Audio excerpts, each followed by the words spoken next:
আমাদের YouTube channel zero আওয়ারে স্বাগত। আমরা সূর্যাশিসের মুখে শুনছিলাম চলচ্চিত্রের উদ্ভবের কাহিনী। সূর্যাশিস আজ শুরু করবে লুমিয়ের ব্রাদার্সের কথা দিয়ে। ও বলেছে লুই লুমিয়ের আর অগাস্টা লুমিয়ের দুই ভাই, ফরাসি দুজনেই। তারা প্রথম চলমান ছবি তোলার ক্যামেরা এবং সেই ছবি প্রজেক্টরের মাধ্যমে দেখানো যন্ত্র আবিষ্কার করেছিলেন, যার নাম দিয়েছিলেন সিনেমাটোগ্রাফ। সেখান থেকে কিভাবে ধাপে ধাপে সিনেমা এতদূর এগিয়ে এলো যা আমরা আজকাল দেখি, সেই কাহিনী বলবে সূর্যাশিস। কিভাবে সিনেমা এগোলো ধাপে ধাপে, দেখা যাক আজ আমরা কত দূরে এগোতে পারি সূর্যাশিসের সঙ্গে। সূর্যাশিস, আগের যে এপিসোডটা তোমরা দেখেছিলে সেখানে আমরা কথা বলেছিলাম যে সিনেমা শুরুর আগে কি কি জিনিস হয়েছিল যার দ্বারা আমরা সিনেমা অবধি আসতে পেরেছি, সিনেমা অবধি পৌঁছতে পেরেছি। তো আজকে আমরা আলোচনা করব লুমিয়ার ব্রাদার এরা শুরু করলেন সিনেমা বানানো, সিনেমাটোগ্রাফ আবিষ্কার করলেন এবং তারপরে সিনেমা শুরু করলেন। তো লুমিয়ার ব্রাদার 1895 সালে সিনেমাটোগ্রাফ আবিষ্কার করলেন।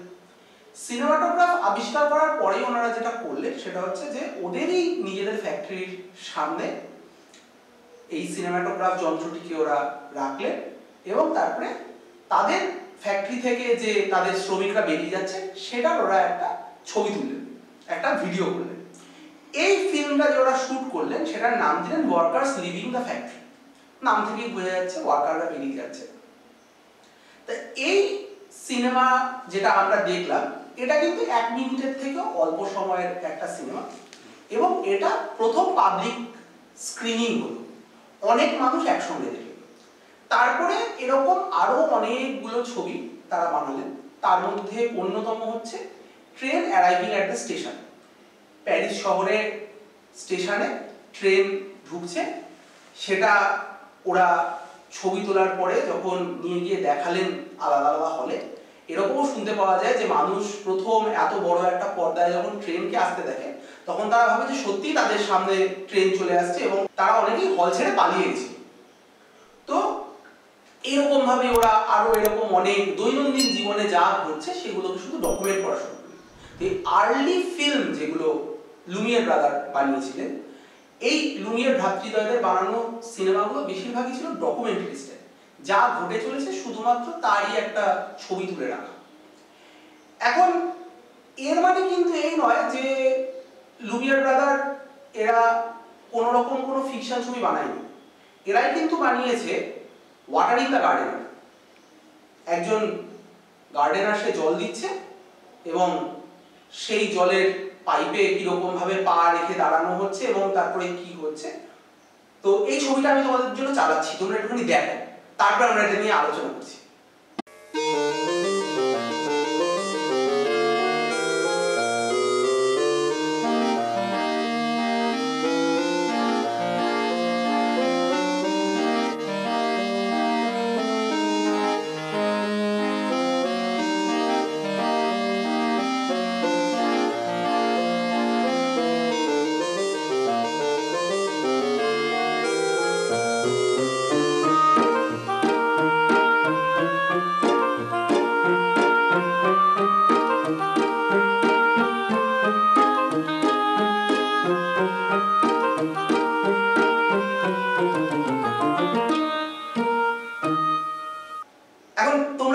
দেখলে এখানে কি দেখা গেল, একটা ফ্রেম, সেই ফ্রেমটা নড়ছে না, তাতে কোনো প্যান টিল্ট কিছুই হচ্ছে না।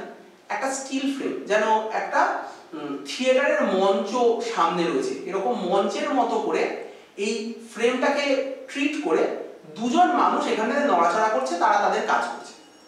এটাই কিন্তু প্রথম কমেডি ছবিও বটে। তো লুমিয়ার ব্রাদার তো বানিয়ে ফেললেন অনেকগুলো ছবি। এখন এই যে টেকনোলজিটা, এই টেকনোলজিটা অনেকের কাছেই গেল। তার মধ্যে একজন ভদ্রলোক যার নাম জর্জ মেলিয়ে, উনি ছিলেন পেশায় জাদুকর। উনি দেখে বেশ আশ্চর্য হলেন যে বাহ, বেশ অদ্ভুত একটা যন্ত্র, এটা দিয়ে তো অনেক কিছু কাজ করা যেতে পারে। উনি যেহেতু নিজে ছিলেন ম্যাজিশিয়ান, তো উনি ওনার জাদুবিদ্যার যে কাজগুলো সেগুলো স্পেশাল এফেক্টসের মতো করে এই যন্ত্রের সাহায্যে অনেক সিনেমার মতো করে অনেকগুলো গল্প বলা শুরু করলেন।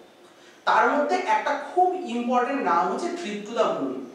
এখানে আমরা দেখতে পাচ্ছি যে একজন মানুষ, যেটা জর্জ মিলিয়ে নিজেই করেছেন আর কি, উনি এই শাটালে করে যাচ্ছেন এবং শেষ পর্যন্ত চাঁদে গিয়ে ল্যান্ডিং করছেন এবং সেখানটাতে চাঁদের চোখের মধ্যে গিয়ে আটকে যাচ্ছে স্পেস শাটলটা, এই ধরনের নানান রকমের জিনিসপত্র আর কি। তো এইরকম ভাবে যখন জর্জ মিলিয়ে এই কাজগুলো করছেন, তখন কিন্তু আর একটা ছবি রইল না, একটাই কন্টিনিউয়াস ফিল্ম কিন্তু রইল না। একটার পর একটা, আরেকটার পর আরেকটা করতে করতে করতে করতে কিন্তু অনেক ছবিকে কিন্তু আমরা পরপর দেখা শুরু করলাম। এটা আর্লি এডিটের একটা উদাহরণ বলা যেতে পারে। তারপরে এলেন এডউইন এস পোর্টার। 1902-তে জর্জ মিলিয়ে বানালেন ট্রিপ টু দ্য মুন, আর 1903-এ গ্রেট ট্রেন রবারি বানালেন Edwin S Porter. Edwin S Porter যখন গ্রেট ট্রেন রবারি বানালেন, তখন উনি একটা ট্রিটমেন্ট করেছিলেন এই ফিল্মটার মধ্যে, সেইটা তোমাদেরকে আবার দেখায়, তোমরা একটু দেখো।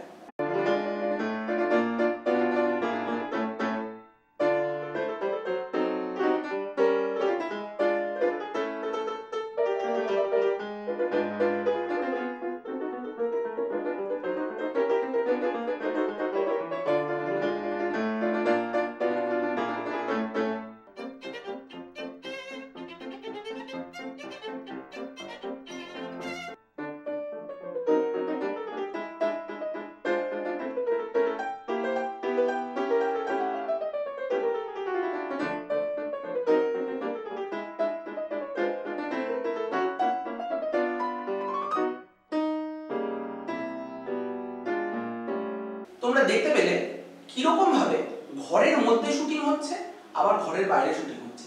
একবার ঘরের মধ্যে দেখানো হচ্ছে, তারপরে ঘরের বাইরে দেখানো হচ্ছে, আবার ঘরের মধ্যে দেখানো হচ্ছে, আবার ঘরের বাইরে দেখানো হচ্ছে। এইটাকে কি বলা হয়? এটাকে বলা হয় ক্রস কাটিং, এটাকে বলা হয় প্যারালাল এডিটিং। এই প্যারালাল এডিটিং এর যে কনসেপ্টটা, এটা কিন্তু প্রথম এডউইন এস পোর্টারের এই গ্রেট ট্রেন রবারিতে দেখা যায়।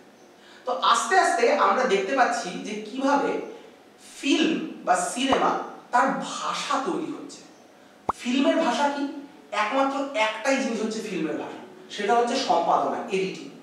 এডিটিং ছাড়া কিন্তু আজকের দিনের ফিল্ম কোনো ফিল্ম নয়। এই এডিট ছাড়া যদি ক্যামেরার কথা বলো, তাহলে ফটোগ্রাফিটা আগে থেকেই ছিল, সেট ডিজাইনিং অনেক আগে থেকেই থিয়েটারে ছিল, অ্যাক্টিং থিয়েটারে ছিল, প্রত্যেকটা জিনিস তার আগে ছিল। কোনো না কোনো একটা শিল্প মাধ্যমের মধ্যে প্রত্যেকটা জিনিসকে আমরা দেখতে পাই। নতুন কি সিনেমার ক্ষেত্রে? সিনেমার ক্ষেত্রে নতুন হচ্ছে সম্পাদনা। তো এই সম্পাদনা দিয়ে যে ব্যাকরণ তৈরি করা, সেইটা আস্তে আস্তে তৈরি হওয়া শুরু হলো। আর সেটা গিয়ে তার চরম সীমায় পৌঁছলো কখন? যখন D W. Griffith Birth of a Nation বানালেন। এই 3 ঘন্টার মতো ছবিটা 1915-তে যখন উনি বানাচ্ছেন, তখন উনি যেটা করলেন, উনি পরপর কখনো ক্লোজ আপ, কখনো লং শট, কখনো মিড শট, এইরকম ভাবে ভেঙে ভেঙে আলাদা আলাদা শট ম্যাগনিফিকেশন দিয়ে উনি গল্প বলা শুরু করলেন। একই সাথে একটা শটের সাথে আরেকটা শটের 30 ডিগ্রি ডিফারেন্স হবে, যেটাকে আমরা আজকের দিনে 30 ডিগ্রি রুল হিসেবে জানি। সেটাও ওনার ছবিতে আমরা দেখতে পাই। আমরা 180 ডিগ্রি রুলও দেখতে পাই ওনার ছবির মধ্যে, যে 180 ডিগ্রি বেশি ক্যামেরা ঘুরবে না। এগুলো নিয়ে এই 30 ডিগ্রি রুল, 180 ডিগ্রি রুল নিয়ে আমরা অবশ্যই পরবর্তী অন্য কোনো একটা সেশনে আসবো। তো এই জিনিসপত্রগুলো আমরা দেখা শুরু করলাম, এই ভাষাগত যে ডেভেলপমেন্ট, সেগুলো আমরা দেখা শুরু করলাম ডি.ডব্লিউ. গ্রিফিথের ছবিগুলো। প্রথমে বার্থ অফ আ নেশন, পরবর্তীকালে ইনটলারেন্স, এই ধরনের ছবিগুলো। তা এই ছবিগুলো যখন তৈরি হচ্ছে, একই সাথে সোভিয়েত ইউনিয়নে, তৎকালীন সোভিয়েত ইউনিয়নে একজন ভদ্রলোক, তার নাম হচ্ছে লেভ কুলেশভ। কুলেশভ একটা এক্সপেরিমেন্ট করলেন। যে কোনো রকম টেকনোলজিক্যাল ইনভেনশন হলে পরেই সেই ইনভেনশনের ওপরে কিছু কাজকর্ম হয়, কিছু রিসার্চ হয়। উনি একটা রিসার্চ করলেন। রিসার্চটা উনি কি করলেন? উনি একজন বেশ নাম করা তৎকালীন একজন তার নাম মসজুকিন। মসজুকিনকে উনি বললেন একটা নিউট্রাল ফেস দিতে, সেই নিউট্রাল যে মুখটা সেইটার উনি একটা ছবি তোলেন। এই ছবিটা তোলার পরে উনি তিনটে ছবি নিলেন। কি কি? একটা নিলেন একটি বাচ্চা খেলাধুলা করছে, একটা নিলেন একজন মহিলা উনি বিচে বসে আছেন, শুয়ে আছেন, আর আরেকটা উনি নিলেন একটা কফি।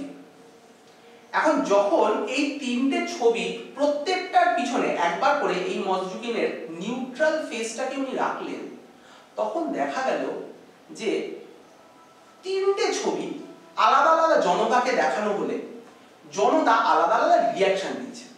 কেমন রিয়াকশন?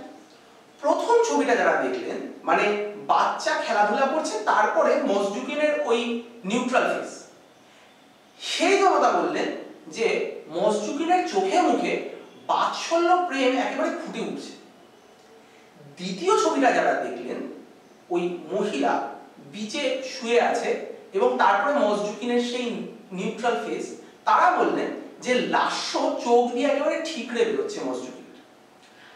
তৃতীয় যে সেট অফ অডিয়েন্স, তারা যখন দেখলেন যে একটা কফিন, সেই কফিনের ছবির পরেই মসজুকিনের ওই নিউট্রাল ফেস, তারা বললেন মসজুকিনের বুক যেন হাহা করে উঠছে। তা আমরা তো সবাই জানি যে মুখটা একই। তো এইখান থেকে কুলেশভ একটি ধারণায় উপনীত হলেন। সেই ধারণাটা কি না, আমরা যদি আনরিলেটেড দুটো শটকে পরপর বসাই, তাহলে সেখান থেকে একটা তৃতীয় মানে বেরিয়ে আসে। এইটাকে বলা হয় ইন্টেলেকচুয়াল মন্তাজ। এই তৃতীয় মানেটা উনি বার করার পরে উনি এটার নাম দিয়ে দিলেন কুলেশভ এফেক্ট, বা আজকের দিনে আমরা জানি এটাকে কুলেশভ এফেক্ট। তার সোভিয়েত মন্তাজ যে থিওরি সেটা তৈরি হলো, আর আরেকদিকে গ্রিফিথের হাত ধরে আমরা দেখতে পাচ্ছি হলিউডের ক্লাসিক্যাল এডিটিং স্টাইল।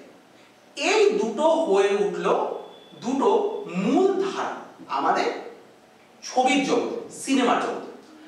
আজকে আমরা এতটুকু অবধি পড়াশোনা করলাম। পরবর্তী যে এপিসোড হবে সেখানটাতে আমরা আরেকটু ভালো করে সোভিয়েত মন্তাজ থিওরি আর আরেকটু ভালো করে আলাদাভাবে আমরা ক্লাসিক্যাল হলিউডের যে এডিটিং এর টেকনিক, এই দুটোকে পড়াশোনা করব। সূর্যাশিসের কাছে এতক্ষণ আমরা শুনলাম যে লুমিয়ের ব্রাদার্সের হাত ধরে কিভাবে সিনেমার যাত্রা শুরু হলো, যেখান থেকে ধাপে ধাপে সিনেমা আজকের চেহারা এসে পৌঁছেছে। এই যে শুরুর গল্পটা, সেখানে আমি দুটো কথা একটু যোগ করি। লুমিয়ের ভাইরা তারা কিন্তু এই মুভি ক্যামেরা মাথা খাটিয়ে তৈরি করেছিলেন, এবং যে প্রজেক্টর যন্ত্র যেটা দিয়ে সেই ক্যামেরায় তোলা ছবিকে দেখানো যাবে, এই গোটা কাজটাই তারা করেছিলেন তাদের বাবার উৎসাহে। দ্বিতীয়ত, ও একটা ফ্যাক্টরির কথা বলেছে।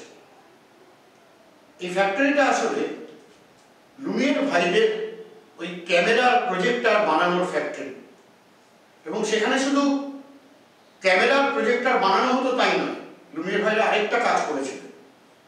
তারা বেশ কিছু লোককে প্রশিক্ষণ দিয়েছিলেন এই ক্যামেরায় ছবি তোলা, সেই ছবিকে ডেভেলপ করা এবং প্রজেক্টরে তা দেখানো, এবং তারপরে সেই কর্মীদের তারা বিভিন্ন দেশে পাঠিয়েছিলেন।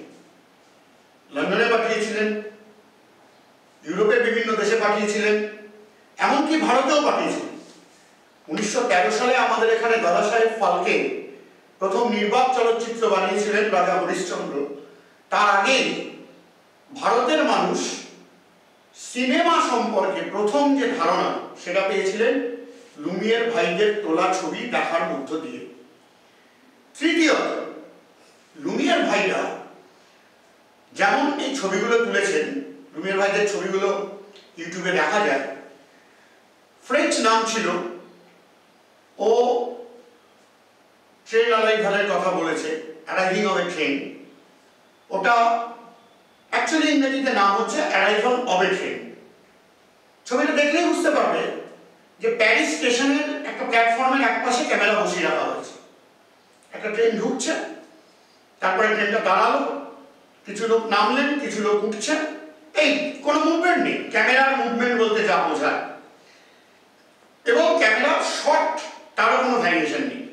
লুমিয়ার ভাইদের সব ছবি ছিল একরকম, অর্থাৎ প্রায় প্রত্যেকটাই ওই মোটামুটি 1 মিনিটের, এবং প্রত্যেকটা ছবিতেই ক্যামেরাকে এক জায়গায় সাধারণভাবে বসানো থাকতো।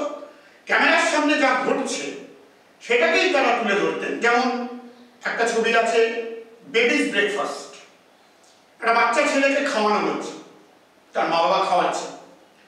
যেমন একটা ছবি আছে Lunch Hour at the Lumieres Factory, এটা কারখানার গেটে বসিয়ে রেখেছেন ক্যামেরা, কিভাবে কি হচ্ছে।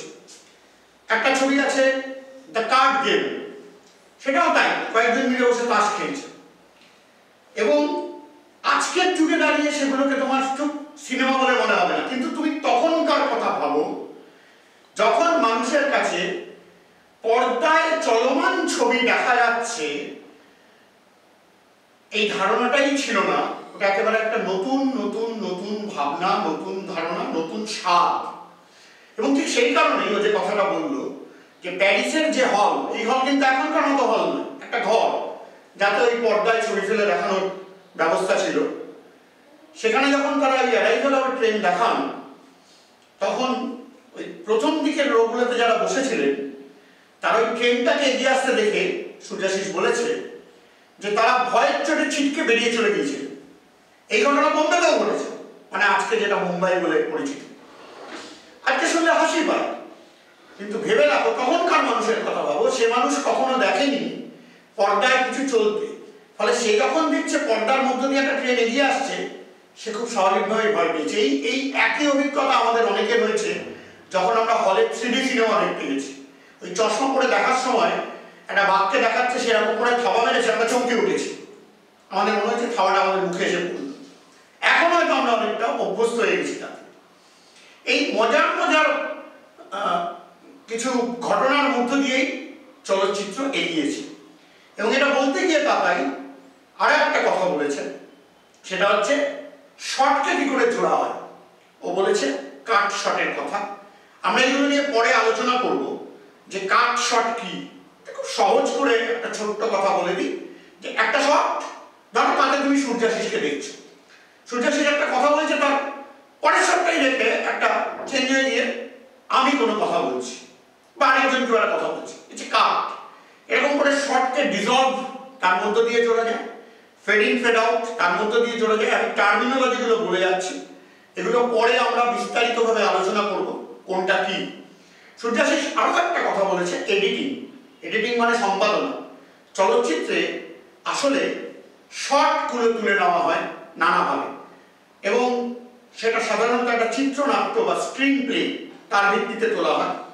এবং সেই যে শটগুলো তোলা হয় সেগুলো যে সবসময় খুব চিত্রনাট্যের ধারাবাহিকতা মেনে তোলা হয় তা নয়, এলোমেলোভাবে তোলা হয়। এবং সেগুলোকে পরে জোড়া হয়।